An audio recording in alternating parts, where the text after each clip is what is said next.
Hindi makararating si Coach Tim Cone sa pagbubukas ng PBA ngayong linggo. Tanong, paano ang Barangay Ginebra? Bukod sa issue ng pag-uwi mula sa US, pinasabog din ni Coach Tim ang mga nakita niya kay Justin Brownlee, sabay paliwanag na priority umano ng kanyang import ang Gilas Pilipinas at Barangay Ginebra. Tutukan po natin ang lahat ng yan, pero bago yan, hihingi po tayo ng isang subscription sa lahat ng dumadaan sa ating munting channel kung nagugustuhan nyo ang ating palabas. Kung medyo mabigat ang subscription, siguro kahit isang like at isang share na lang po yan. Okay na po ako dyan. Maraming salamat. Tahasang sinabi ni Coach Tim na hindi siya makadadalo sa pagbubukas ng 49th season ng PBA ngayong linggo, August 18, 2024. Pero ayon sa kanya, darating siya mula US sa araw ng bakbakan ng Jeans at Rain or Shine. Narito ang report. Tutukan natin na sinabi ni Coach Tim sa report ni Ruben Terrado sa Spin. Wala ako sa opening. Darating ako isang araw pagkatapos. Kaya nasa Ilocos ako. Darating ako dyan. Sa tuwing gagawin ko to, sa tingin ko pangatlong beses na, at tuwing papalit si Richard, sa oras na bumalik ako, mas maayos na ang team. Okay guys, so wala siya sa opening ng PBA ngayong linggo ha. Dahilan po kasi kinasal yung anak niya, yung anak ni Coach Tim, at base naman sa mga sinabi niya sa report, andito na siya isang araw matapos ang opening. At ang pinakamahalaga doon, andun siya sa Ilocos sa sandaling harapin nila ang Rain or Shine ni Coach Yeng Guiao. Si Assistant Coach Richard Del Rosario muna yung bahala habang wala si Coach Tim dito sa eksena. Actually, practice pa lang siguro gagawin nila dyan.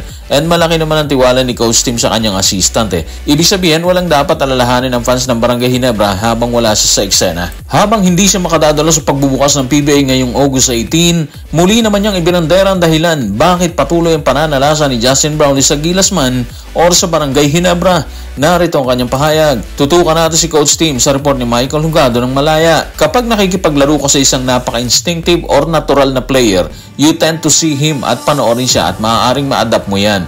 At sila yung mga player na nagpapahusay sa mga player na nakapaligid sa kanila or ginagawa nilang mas mahusay yung mga player na kasama nila. Sa tingin ko, yun ang pinakamagandang paglalarawan kay Justin Brownlee. Ibig ko sabihin, marami kang masasabi tungkol kay Justin, pero pinakamahalagang bagay na ginagawa niya ay mas pinapahusay niya mga player sa kanyang paligid.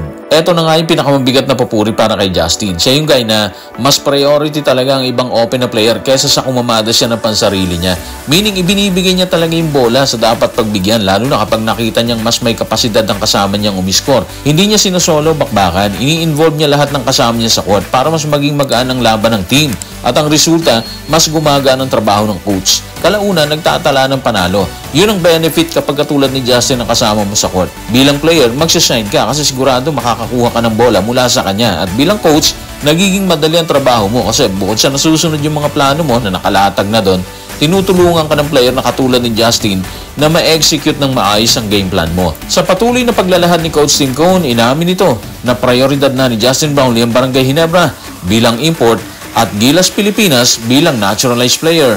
Pakinggan natin ang kanyang pahayag. Tutukan natin si Coach Tim sa report ni Michael Hugado ng Malaya. Just in time for what we do in Gilas and the fact na siya ay naturalized player ay naging priority na rin niya sa buhay ngayon. Kaya everything is built around Gilas and Ginebra. Feeling niya kasi Pinoy na siya talaga at proud talaga ako sa kanya. Parang sinasabi ni Coach Tim na sige, ikaw na yung susunod na assistant coach kapag nagretiro ka na sa Gilas bilang naturalized. Joke lang guys ha. Pero yung mga sinabi niya tungkol kay Justin, base na rin sa kanya, priority niya talaga hindi lang ang Ginebra kundi maging ang Gilas Pilipinas. Of course, given naman yun kasi nga naturalized player siya. Pero yung dedication niya talaga kapag kasama ang buong team ng Gilas at ng Ginebra, walang katulad yun At yun nakikita ni Coach Tim sa kanya bukod sa pagiging mapagbigay sa loob ng court. Yung ginagawa niyang i-involve ang kapwa niya players sa bawat execution ng game plan ng team, iba yun. Mas nabubuo rin ang kumpiyansa ng kasama niya sa loob.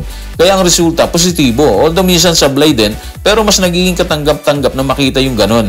Yan yung ilang rason bakit sobra din na minahal si Justin ng Pinoy. Inilalabas niya talaga yung 100% na kaya niya kapag nasa loob na siya ng court. So guys, maraming salamat.